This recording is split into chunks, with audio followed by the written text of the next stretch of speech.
friends. Welcome back to another episode of the Tile Money Podcast. This is the podcast that is strengthening the tile industry. We're doing this with our business education that is designed for contractors by contractors. This education is helping tilers everywhere to build sustainable, profitable businesses. The result is a stronger industry from the installer up. So today we've got another great interview. We have a discussion on diversifying your business offerings. Oftentimes, as you're growing your business, you wonder, how could I add some more value to my clients? And we're going to talk about that in one way today, talking to Troy Wicks from LATICRETE International about their SPARTACOTE Resinous decorative flooring options. And SPARTACOTE could provide you with a great upsell offering. You know, hey, as long as you're in there, you're remodeling the showers, you're doing some tile floors, maybe a backsplash. You can also offer your client, hey, we have this other option for you. Let it check out the garage. A lot of times you're in there tiling, and then the epoxy guy comes and knocks out the garage before you're even done with the backsplash. So that could be yours. But as you're listening to this, I want you to kind of think, maybe you have something different that you're familiar with or interested in. So it's really the principle of diversification that we're going to be talking about today a lot about. But I know a lot of you have questions about SPARTACOTE. So before I bring Troy on, I just want to take a minute to thank our sponsors. These are the companies that are investing in you, the tile contractor, the listener. So we want to make sure to thank them. The National Tile Contractors Association is the largest association of tile contractors. And you can make friends with some of the nation's most professional tile contractors. Some of the largest, most successful tile contractors are inside the NTCA, and they can be your most valuable resource. Join the NTCA today or visit them and see what they have to offer at tile-assn.com. To find out more about them, you can reach out to Jim Olson on social media like Facebook and LinkedIn he's on.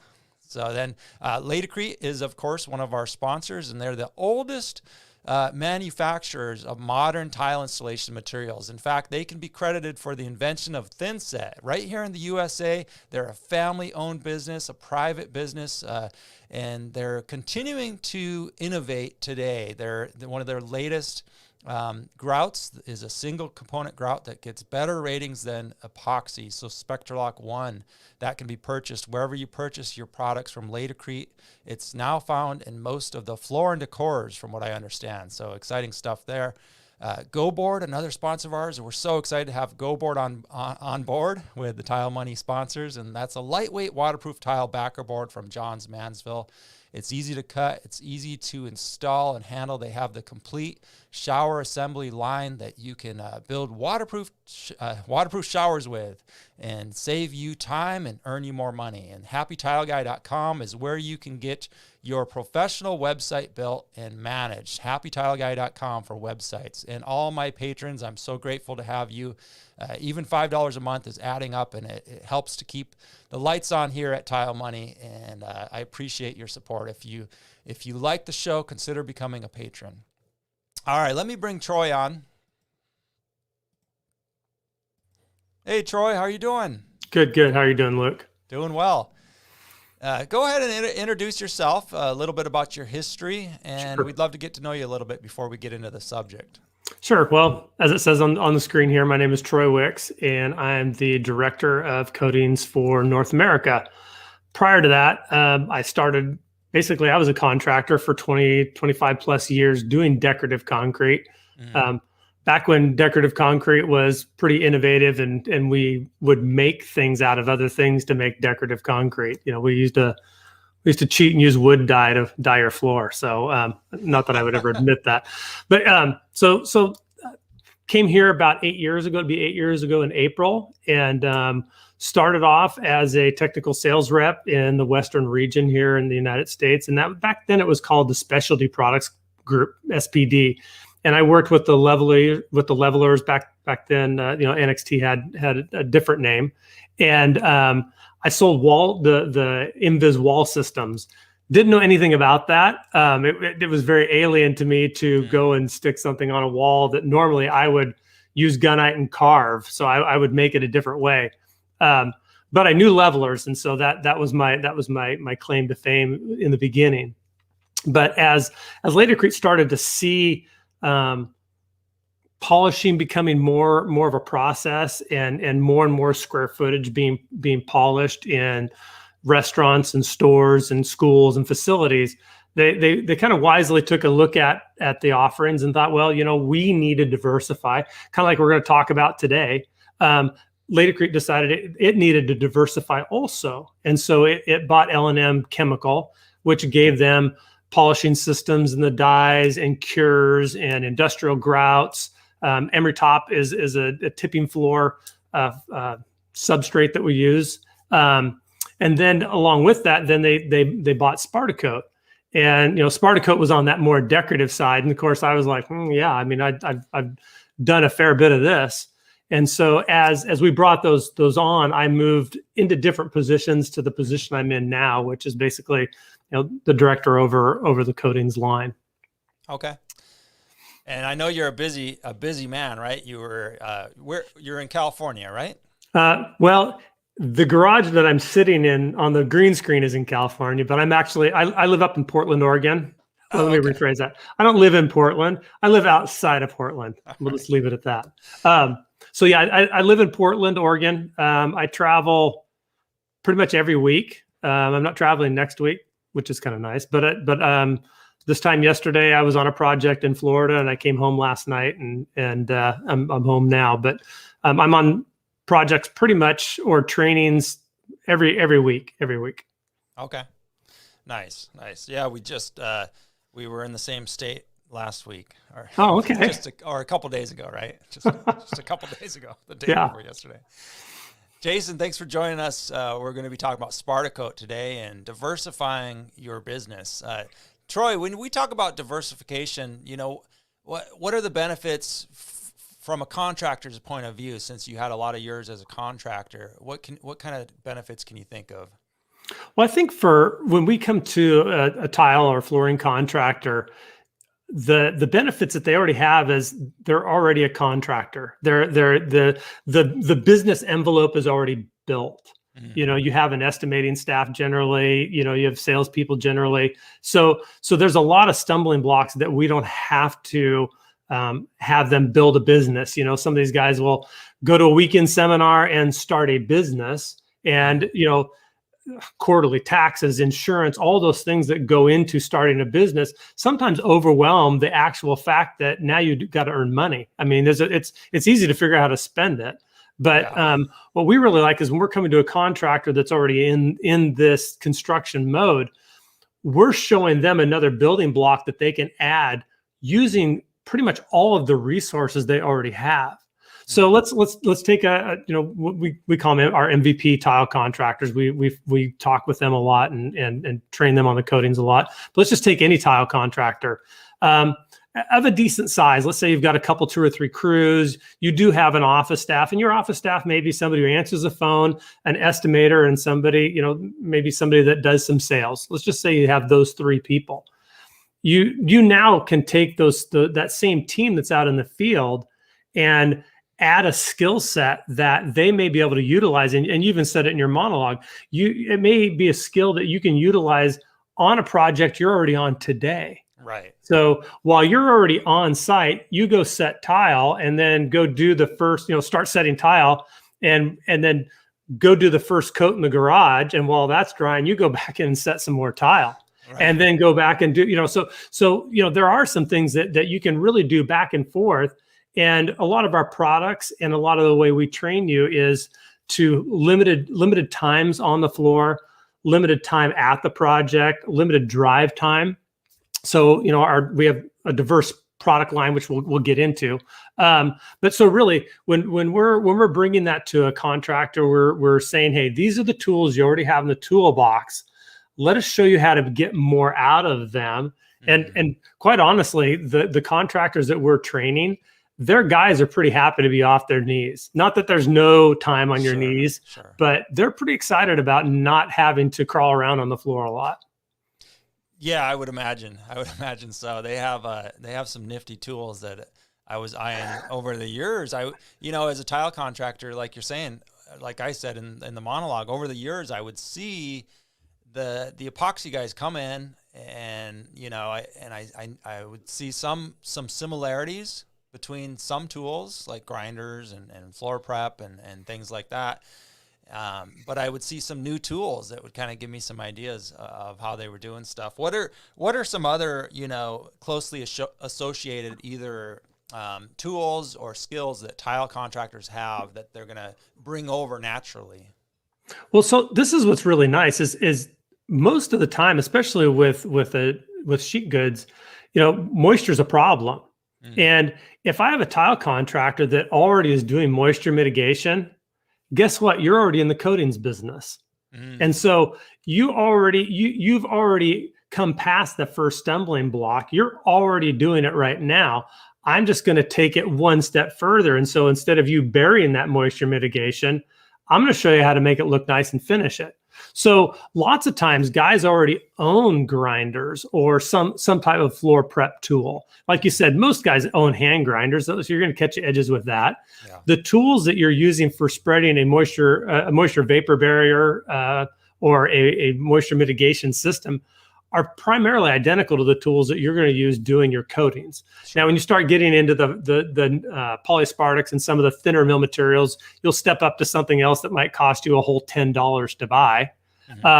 So you don't feel bad about throwing it away.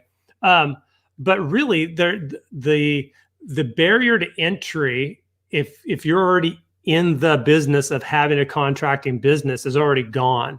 And so guys that are doing moisture mitigation, really, it is just about training them how to do maybe a little more on the floor prep, a little, because you're not going to bury it. You're going to see some of those undulations and holes and stuff. But quite honestly, if you already have a crew that's doing moisture mitigation, give them to me for a day, and we'll change that they can do even more. Nice. So what does that look like in real time? I mean, you're literally saying, give them to me for a day. Are you flying out to do these trainings? Or let's say there's a tile contractor, he's got a small crew and he wants to add this, break us down through the steps of what partnering with LATICRETE looks like in real time. So if we've already gotten past the first barrier, which is selling the contractor on the philosophy of adding the business. So now they've said, hey, let's get together. We want to learn this. 3 years ago, we'd come to your shop and we'd throw down some 3x5 boards and we'd roll it out and everything would be perfect. But like you and I were talking about prior, that's not real. That's not a realistic expectation for them to be able to go out and do a floor. So what it would look like now is we'd say, hey, find a garage, find a space that we can actually really do. Something that has walls, that has poor access, that has dust and grime and all those things that you're going to face on your first job or your next job, or land your first job. That's fine with us too. Yeah. And if it works out that our local rep can't be there, then certainly I will be on site. Sometimes we'll actually use those projects for a couple purposes. We'll train a contractor, but we'll also bring in somebody from our team that's new or somebody from our team that's looking to learn more about it. And we'll bring one of our team members in too to do that. So you've landed this project, you call us and say, hey, I got this 500 square foot garage. We're going to do this chip system. What do we need to do? Well, the first thing I'm going to do is I'm going to email you a list of all the things that need to be on site. Now, I'm a visual guy, so when you get that list from me, it doesn't have just a description. I've gone on and stolen those images from the suppliers and put it on there. You not only have a picture of what better be there, but how many and what. And so literally, you just go pick up all that stuff, and we meet on site and help you work through the system. Now, most of our products aren't requiring a heavy grind or heavy shot blast. A light grinder will get you done. One of the questions I think was on Facebook was talk about surface preparation. Mm-hmm. That is a big, big key to success and failure. It can also be a really big key to failure from over prepping. Mm-hmm. And so, some people think, I'm going to grind this really, really hard. I'm just going to get a really big bite. Well, if you're doing a polyaspartic system, which is a very thin mill system, and you go out and tear that floor up, when you put the system down, you're going to see everything that you tore up showing through. You're not going to lose it because it's so thick that you basically have buried it. So we work really hard to make sure that you don't over prep. We don't want you to do more work than you need to do. You certainly don't need to throw away concrete dust just for the pure entertainment of doing it. So we'll talk through that process, making sure that you've got the right tooling, and then basically walk you through getting it all ground prepped. We're gonna talk to you about taping off. How do we tape this job off? I mean, yeah, you can do one row of blue tape around it, but truth be told, if you're rolling an 18-inch roller into the wall and you only have 1.5 inch high roller, you're going to leave goop above that. Sure. Yeah. Do 2 lines. So we really try and talk you through the practical side of it. I don't want to be on the ground. Bring a table. The reason we tell you to bring a table is because it's easy to mix on a table. It's easier to see when you're parting stuff out on a table. We're going to talk to you about which blower to bring, how you're going to clean up, the philosophy of how to break up your mixes. What do we do with control joints? Do we fill them? Do we leave them? We'll talk you through every single piece of that so that you not only understand how to do it, but how we arrived at that decision. Reading a data sheet that tells you to do this and then do this and then do this doesn't actually give you the flexibility in the middle of the night to make a decision of, why am I doing this? Is it super necessary, or what's the outcome if I don't? And so those are the things that we try and do on a real job, a real practical job that you don't usually get when you're just doing a training, either at our facility or just in the back of your warehouse. Yeah, that's incredible. We're getting a lot of positive comments from the audience here on that. That is what the value of a partnership is, friends. Listening to this. Whether it be floor coating, SPARTACOTE, or a different aspect of tile contracting, waterproofing, steam rooms, whenever you come up with an obstacle, make sure you're calling your reps, because this is what we mean when we say call your rep, call the manufacturer. You have somebody like Troy who's taken the time to not only give you instructions, give you some photos, give you step by step, and you'll be lucky if you can find, you'll be able to find a Troy no matter what part of the business it is, right? Well, the other thing is, as you're talking about that, we go to market differently from the standpoint of those 11 to 13 guys. Some of the guys cover more areas than just SPARTACOTE. So I'm going to say 13, 11 that are specifically doing SPARTACOTE. I ask them, don't have more customers than you know. If you're so busy doing demos and training that you're not selling anything because you're so busy doing demos and training, please stop doing demos and training. Mm-hmm. I want you to take a handful of people that the owner, the team, and you make them successful. And once they're operating on their own, then you pick up another guy and do that. And really, that's how you become successful at this. There's a trial and error no matter what. There's no easy way. But what we try and do is we try and bring 20, 30 years of experience onto your job site and teach you all the mistakes that we've already made. Yeah. I love that. Troy, it's so true. When we talk about scaling a business, a lot of times we're tempted just to add bodies, add jobs, add this, add that. But the principle that Troy mentioned when he's coaching his reps out in the field is, make sure that before you're scaling, you can't really scale sustainably, right? Without making sure that the customers, the clients that you have, and this is true in life and business, are taken care of, right? And everything's going good, and then you can move on and scale, because they're good, and they're gonna be an advocate for you and your business. And I love that. That's a great philosophy. Yeah, it's been hugely successful for us. I mean, you would think 2020 was a bad. I mean, 2020 was a bad year for a lot of people. In our coatings grew in 2020. And I attribute that to a strong sales team, a dedicated sales team that supported our customers. And when times were tough, we were able to keep them working. How large of a market is this? So the coatings industry in North America is about $2 billion. And we just want a small part of it. Yeah. Can you give us a split between residential, commercial? Or I don't have that, but I'm gonna guess it's gonna be like 70-30, 70% commercial, 30% residential. But I will talk to this because a lot of times, when you and I are discussing right now, the people that may be listening to this, whether you're a commercial or a residential contractor currently, I'm going to try and get you to start out doing the most basic system, that crawl piece of it, which is go do a residential garage floor. There's no liquidatable damages. There's no open date. There's a lot of functions that are not going to attack you in that venue.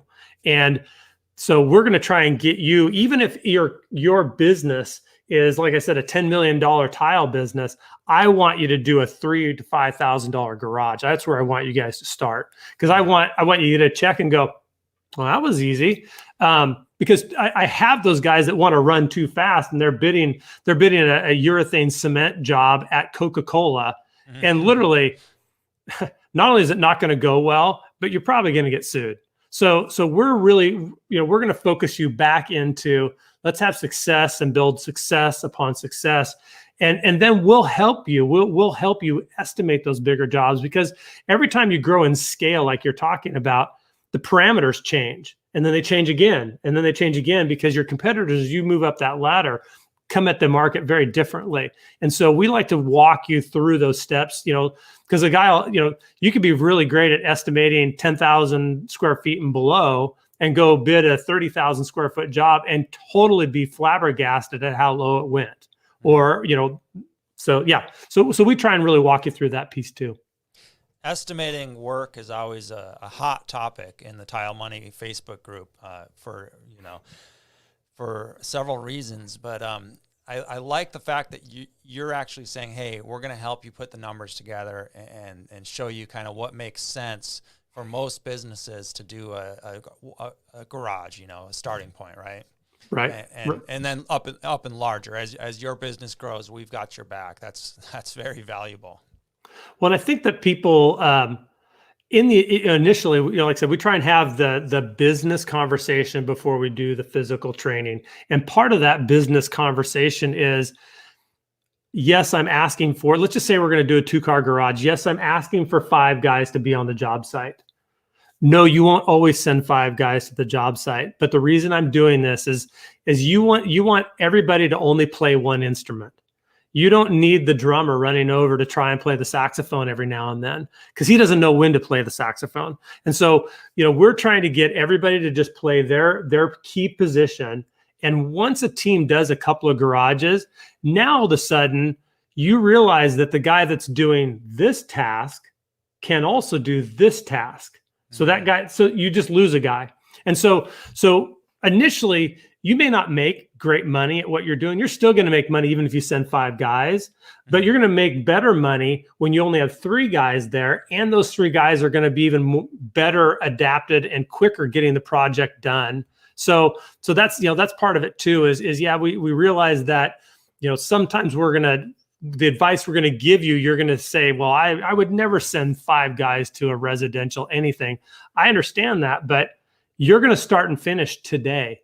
This afternoon at 4 o'clock or 5 o'clock, you can walk this floor with Mr. or Mrs. Jones and get a check and leave. Wow. Done. So depending on the product you use, of course. Sure. That's attractive. Now, would you say 5 is the minimum amount of crew that you want to, if somebody had a 3-man crew, business size, could they get into, selling garages? Oh, sure. So I think that what you're going to find is we will make the products. Basically, our very first question is, how much time do we have? How long can we have this area? So if time is of no essence, it doesn't matter.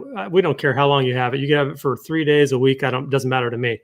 Then you could go with an epoxy system, which is a slower cure system, and you could probably do it with 1 guy. So because you have lots of time to do the different processes as you move through that. Is it cost effective to have 1 guy do an epoxy floor? I don't think so. I think that you probably want to get more production per week. So because the slower on the backside of that, the slower curing epoxies mean that you can't do the next step until 8 to 10 hours after that one. So you have one guy there, but you've now drove him to the job site at least 2, maybe 3 times, at least 3 times, honestly. And so going back to, can you do it with a 3-man crew? Well, sure. If time is an issue, now say, well, we really want to have it done a day or 2, well, then we're going to tell you we'll use a polyaspartic system. Depending on temperature, you're going to be dry anywhere from 45 minutes to an hour and a half, 3 hours, depending on if you're using moisture mitigation. But let's just say each piece dries within 3 hours. You've got a 9-hour day if you do a 3-coat system, plus your prep. So you have prep on one day and then 9 hours the next day. You're in and out. And so, a 3-man crew can certainly do that. Now, would I send a 3-man crew to do a Rooster's Brewery in Utah? No. So really, size of project and the product you're using will denote how many humans need to go. But there is not a fine line. It's a pretty stark example when you start whittling people off to save payroll. And now all of a sudden you're actually increasing the amount of time or the drive time back and forth to that job. The people that you just took off of that job no longer, the fact is that you actually are costing yourself more money. You feel better because you think you have less man hours per day there, but you actually overall will end up with as many or more man hours, especially when you start paying one-way windshield time. Yeah. So yeah, we can work through that. Like I said, we have products that will dry in 10 hours. We have products that dry in an hour and a half. So it really just depends on who you have, how much time you have, and the system you're going to build. Yeah. And Jason was asking if a 2-man crew, you could do it, Jason, with a 2-man crew. Troy was just explaining they have various products, and depending on what you're trying to achieve, really. So what your client needs done in what amount of time, and really getting with, again, back to getting with the rep, getting with Troy or your local rep to see what product is the best for that client and that project. But go ahead. Yeah, I was just going to say, certainly there are smaller companies out there that we work with a lot, and a 2-man crew. I worked with a company. Well, we were in Florida. He basically has a 2-man crew, but they're so good at what they do, and they have it so dialed in that they can do that. One of the things that I was just telling you, I cut a video for a team overseas, and one of the things that we showed them is, basically when we brought the product on site, it was 85 degrees. The product itself was 85 degrees. Well, 90 is the upper range of using the product. And so what are you going to do? We threw it in garbage cans with ice on top of it overnight. 8 hours later, that product was 50 degrees. Huh. So there's some tricks to the trade that you can encompass to help this if you don't have a lot of manpower.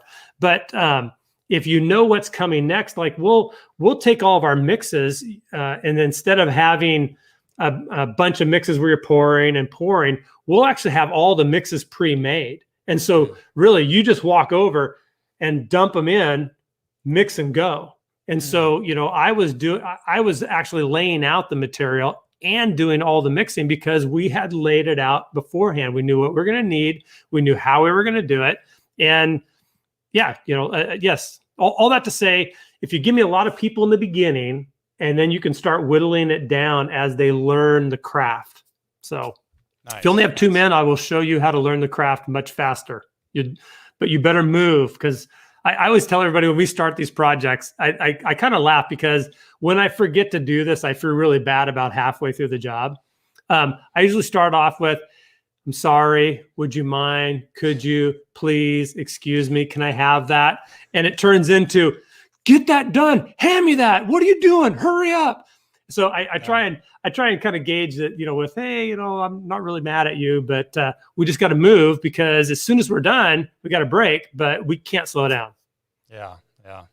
Here's a comment from someone saying that the 2-man crew was able to to handle a job of 60,000 square feet of chip with Cove. That's a big one. Hey, I'm not saying you can't. I'm just saying that you have to use the right products so that you have the time to do that. I mean, heck, that being said, maybe one guy could do that, but he's going to be really tired. Yeah. I think it's a good time here to tease a few photos. Sure. I'm gonna reduce us, try to maximize these photos. Sure. So tell us a little bit about this job right here. So this is called the Shanks Shack. It's Evan Shanks down in Texas, and this was the first glow in the dark floor that we did as a kind of a influencer outreach. They said, hey, we'd love to do a shop floor, and we want to do something really unique. And I don't know how many hundreds of thousands of hits this floor has gotten, but what's fun about this floor is all of it glows, even the dark and the light. And the nice thing about these mixes is that during the day, they look really good. So you don't have, sometimes when you have something that's really decorative in the evening or with glow, it doesn't have much spice during the day. With this one, we did the glow in the dark. We did boxes where the cars are. We did a wandering line over where the shop and the toolboxes and stuff were. So, this is an incorporation of a couple different processes. You can see the black line that was laid in. And what's nice about this system is once this is all done, all the decorative work is done, there's a single clear top coat over it that protects everything below. So in the next 5 to 7 years, if they're like, hey, we've kind of lost the gloss or it's not that shiny anymore, you can just redo the top coat and not have to ever redo the floor. Huh. Cool. That's nice. Yeah. It turned out cool. After this job, you said it was the first one. This was what, this year or last year? I want to say this was last November, kind of around Thanksgiving or so. Have there been more of these since this one? Yeah, there's Street Speed 7. Yeah, there's probably 1, 2. I can think of like 4 that we've done. Yeah. Okay. So that influencer was able to spread the word. It's interestingly created a decent buzz, and I think that anybody that's into social media realizes that it's not how big of a splash, it's how long you keep the ripples going. And so we continue to do the influencer jobs. And we're always trying to do something unique, something that what's fun about doing an influencer job is you're not really tied to a design. They're kind of going to let you do whatever's cool. And so it's fun for us because we're going to do something that somebody may not pay for, not because it's ugly, but because it's too expensive to do because of the manpower and the abilities that it takes. That makes sense. So this job's more traditional style, would you say? The Texas Motor Speedway. Yeah, it's both. So what's cool about this particular project is the gray areas on each side of the metallic, that's where they bring the race cars in. And we were actually on this floor a couple of races after it was installed. And a couple of interesting things. You would think that a race car coming off of the racetrack, literally the tires are so hot, there's smoke coming off of them. They drive into these bays. Now they do lift them up because they're working on them and balancing them and doing different things. So they're not sitting on them, the whole time. They are left sitting on them overnight, but during the races, they're going in and out, they're not there during the races, but when they're doing their track tune in. But there are no marks on that floor from those cars at all. Wow. What they didn't tell us though, is that they were going to epoxy pucks to the top of it because the way they balance these cars, they use these little steel dowels.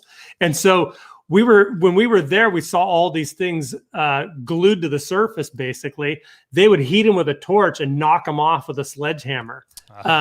So there was a little bit of repair to do. It was amazing how many of them didn't damage the floor, but it depends on which epoxy they used, whether or not we had damage from it. But the blue area that basically transects this, that's where all their toolboxes sit. And so all the walkways and stuff are full of these toolboxes with all their gear and stuff on it. But that's all a metallic coat.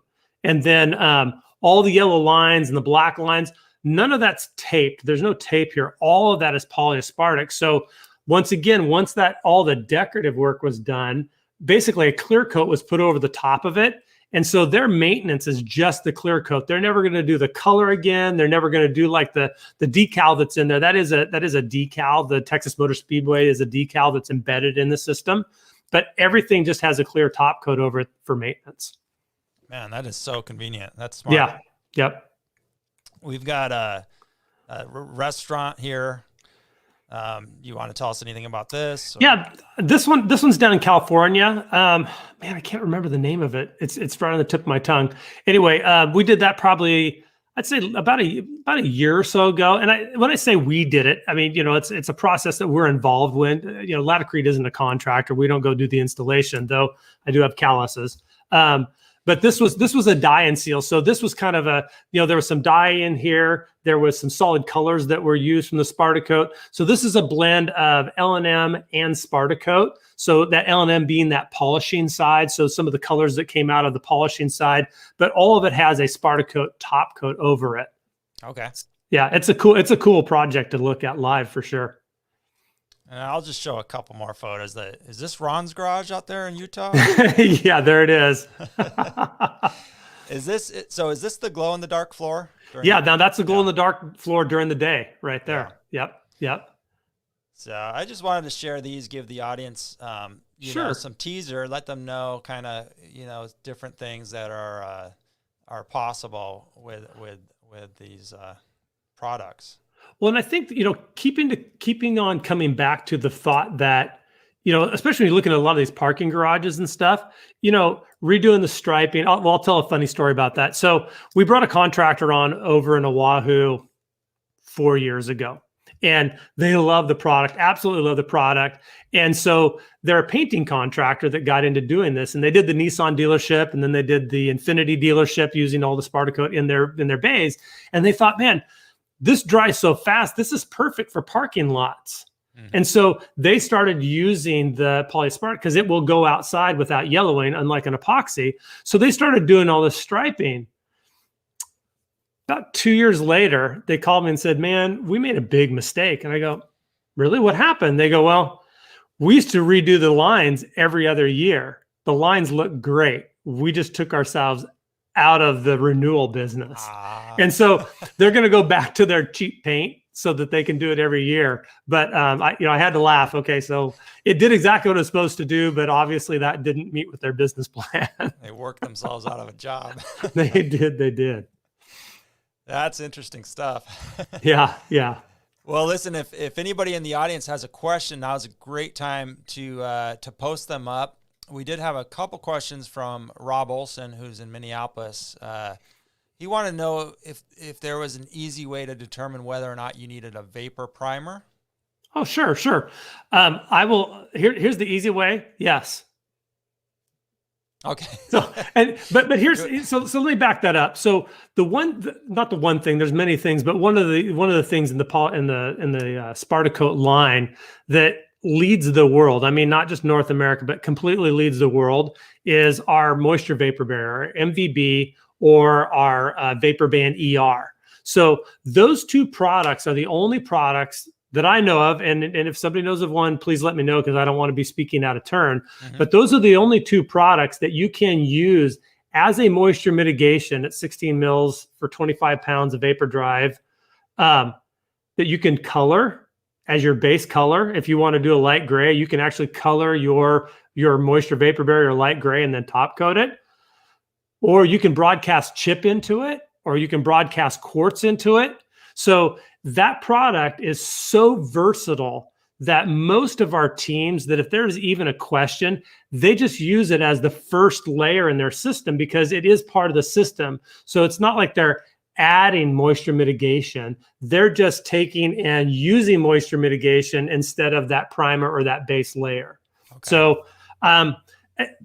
I can't say that there's an easy way or a hard way. You've got guys that will say RH is the only way. You've got other guys that'll say, I always do the calcium test. But I use this from my own experience. If I had to be on a job and I was behind and I couldn't start the job, I would do my calcium chloride test in the way back corner in the bathroom next to the toilet. Sorry, it's not dry enough for me to start yet. if I needed to get on a job and I just got to get on the job, I would do my calcium chloride test in the doorway with the bay door open with the sun hitting it. Sure. So all that to say, it's moisture testing generally is a snapshot of time. And so, for the extra expense of a moisture vapor barrier and that it's the fact that it's not an addition to the system, you're just basically swapping out one for the other. Most guys will just go with it unless you never have a concern about moisture, you're on second floor or whatever. Most guys just use that. And that's really why we've worked so hard at making those two products work as the build, that they're not an addition to. And the difference between those really quick, the MVB, 8 to 10 hour dry window, the Vapor Band ER, basically a 3-hour dry window. So that gives you the ability to still do a garage in a day if you want to. Nice. Yeah. Got it. We've got a handful of questions here. Availability in the UK? Yes. And then I think this is a question about training schedule, which is typically, as we spoke about earlier, done on site, right? We used to post a schedule. Hey, we're going to do it at this plant. We're going to do it at this plant. And we're going to do it at this plant. But what we really realized that us and you would go through the expense of coming to the plant, seeing us do something in the sterile environment that always worked. It always worked great. I mean, it's sterile environment. It's supposed to work well. And then you got your first job, and guess what? We were on that job with you anyway. So we just prefer that reach out to me and I can hook you up with a local rep. We prefer to help you get to the point where you can either find a project or we'll help you find a project that we can go train you on. Because honestly, you need to know how in the world do I fix the back corner when I can't get there from here. And so that's really, so when it comes to training, we don't post here's where we're at because we want to be where you're at, not where we're at. The real world scenario. I think that's smart. Yep. And then before we move too far from the MVB, Ron Nash chimed in and said MVB works well under self-leveling. So that's good to keep in mind. Ron, we're not selling self-leveling today. Stop it. What is nice is that one of the other things that's a really key factor in working with LATICRETE, a lot of our tile products work together with our polyaspartics or our epoxy products. So you may find me telling you as a tile contractor, hey, I'm going to go over a tile floor. How do I do that? Do you have 254? Do you know how to skim a floor? Yes.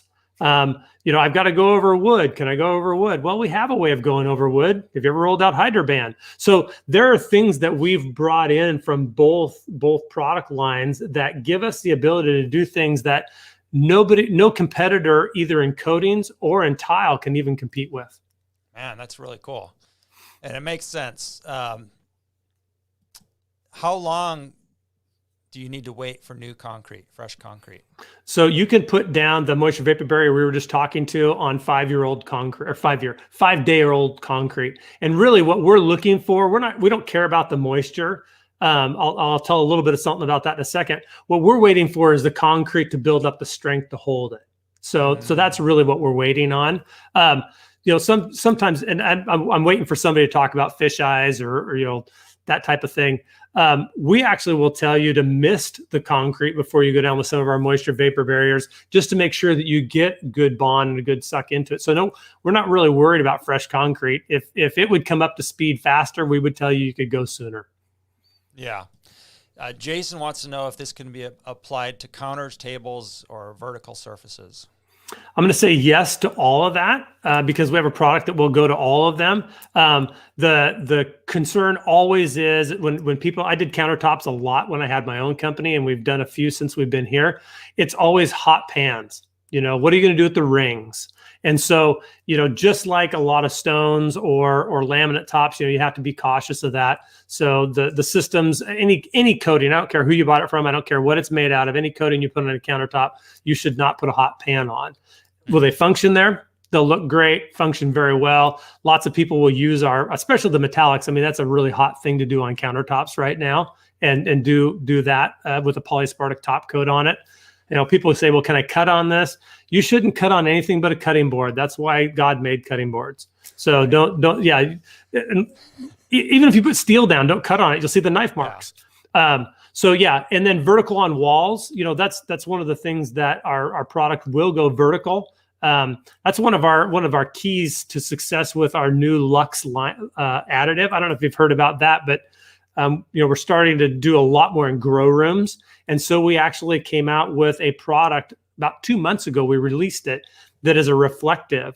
And so what's so amazing about that is that it increases the par rating of the lights that you're already paying money for. It's sending that back up to the plants. And so because our products will go on the wall, we can actually triple the amount of light that bounces around in a room by doing that vertical surface. So yes, we can go on walls, and I thought I saw something on grow rooms. Yeah, we did have a question on grow rooms, so it was the perfect timing to touch on that. I buy a lot of, when you go to the store nowadays, you can see a lot of like even tomatoes and vegetables growing in these rooms, and of course the marijuana industry as well, right? So. Yeah, well, really any floor that you have concrete on that you're supplying light to, or even natural light. We did a floor up in Washington 2 weeks ago that was a natural light facility, and so they just want all they can possibly get. So using the Lux additive is really what we're going to tell you to go into a floor with. Mm-hmm. And so it's a couple prong attack. What's amazing about it is you're getting the light return.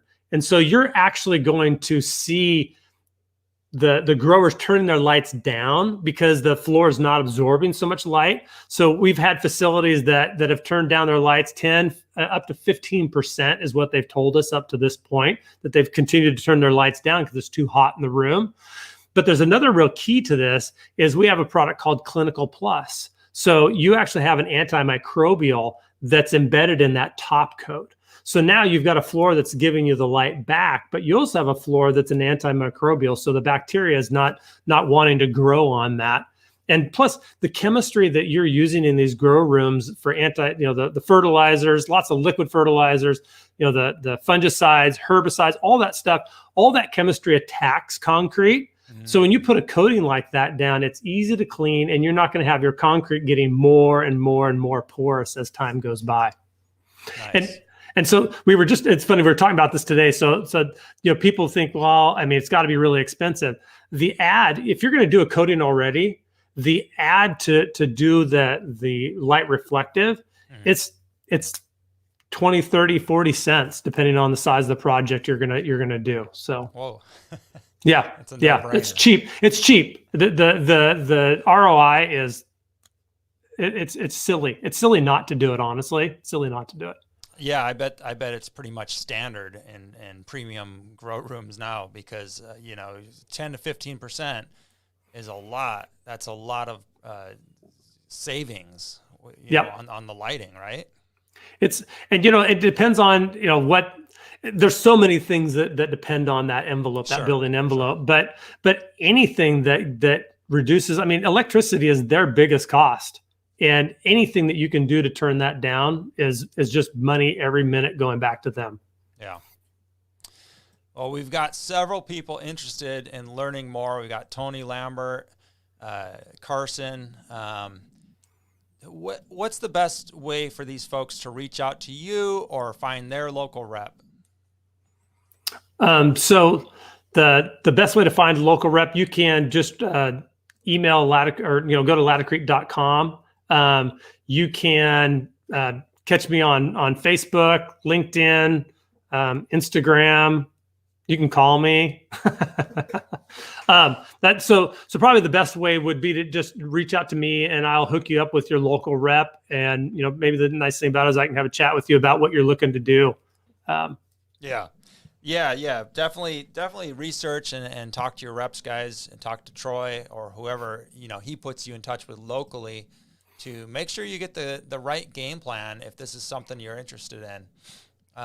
Did we miss anything, Troy? I don't think so. I'm just going to look over my notes here. I think really, just coming back down to, if you're interested in doing this, the first step is really to have a business conversation. Let us talk to you about what it looks like on the business side. What those steps look like. What is going to be your journey from, hey, I'm thinking about getting into coatings, to being successful in coatings. And let's have that talk first on the phone or Zoom or Instagram, however we want to have that discussion.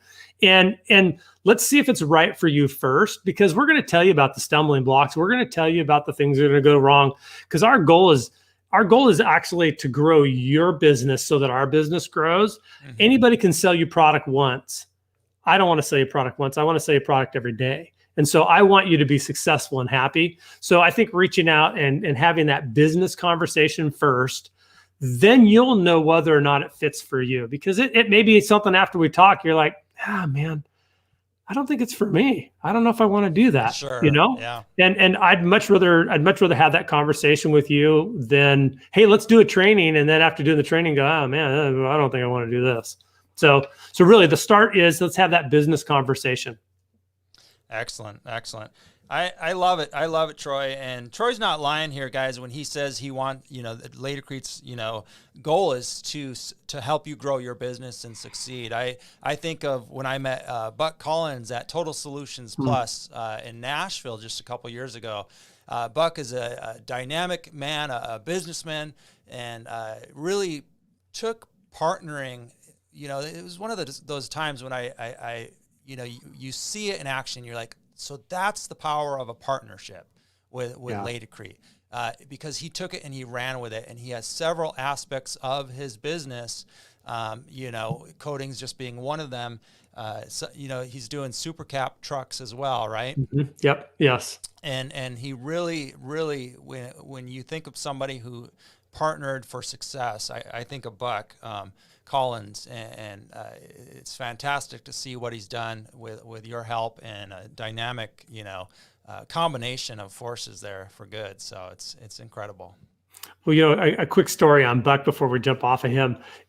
So in 2019, and we've shared this a couple different times, so I won't get in trouble. If I get in trouble, Buck, I'm sorry. Even though his tile business was growing at the same time as he was starting his coatings business in either 2018 or 2019, his revenues from his coatings business eclipsed his tile business. Mm. And so, and he didn't stop doing tile. He just added in coatings. So think about that. He basically doubled his business, plus by adding just a different building block to it, not by doubling his tile size, but just by adding a different building block to it. So, yeah. That's a great testimony to the power of adding, diversifying like this, adding something to your business, because there's times, markets where you can only grow your tile business so big, right? Because of whatever elements, there's a lot of moving parts. But if you can do equal or similar in sales in a business like this, why wouldn't you? So right. I love it. That's a great story. Thanks for sharing. Well, Troy, I really want to thank you again for taking the time out of your day to share with us, and you've given us a lot to think about today, so I appreciate it. All right, thank you. Anytime. All right, tile friends, well, that's it for this live episode. I want to thank you all for joining me live and for listening to this podcast out of Memphis. Troy, you got people in Memphis? I do. All right. Yep. Joey Locker. I'll make sure to, what's the name? Joey Locker. Joey Locker. All right. We'll hook it up. Yep. All right, tile friends. Thanks for being here. Thanks for listening to the podcast. Hey, listen, happy Friday, by the way. And if you're listening to this on the podcast, happy Tuesday. For everybody's sake, tile friends, stay positive and stay profitable out there. Talk to you later.